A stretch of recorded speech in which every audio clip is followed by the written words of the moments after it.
Latviešu rakstnieks un tulkotājs Dzintars Sodums ir viena no mūsu kultūras izcilībām.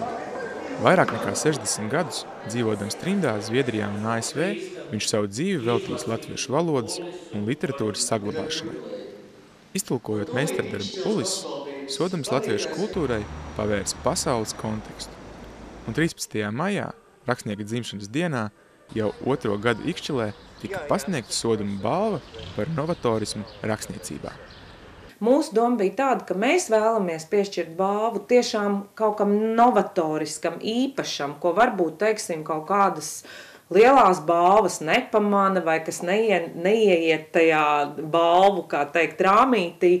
Šī gada Soduma balvas piešķirtas Andra Zēbota romānam Okeāniskais es un Ingas Ābels romānam Klūgu mūks, kur rakstniece, atainojot latgaļu priestera dzīves stāstu, tekstā integrējas arī reģionam raksturīgos apvidvārdus.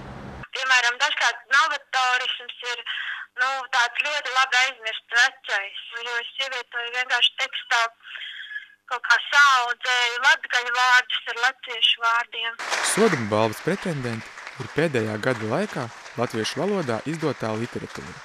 Laureātiem tiek pasniegta naudas balva 4200 eiro vērtībā, ko finansē Ikšķiles pašvaldība. Kā atzīst 13. gada laureāts, es nezinu maksimāli garu lēru, ko griezt un vilkt. Ievies atšķirīgu rakstīšanas manieru, kas šodien manām citu autoru darbos, tostarp viņa grāmatā Rīgas iestaigāšana.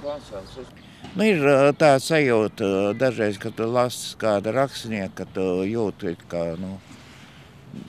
it kā viņš būtu tavs radinieks, kāds garīgais viļņbrālis, un nepazīstot personīgu Sodumu, jau es jūtu šo iekšējo radniecību. Ja? Ikšķilē rakstnieks Dzintars Sodums aizvadīja savas dzīves pēdējos gadus. Atzīmējot rakstnieka 91. jubileju, Ikšķiles tautas namā atklāta arī izstāde Sodums Ulis – vīrieša ceļojums, kas apskatām līdz 16. jūnijam. Dācis Tribotska, Sanita Balode, Artis Supe, Ogres televīzija.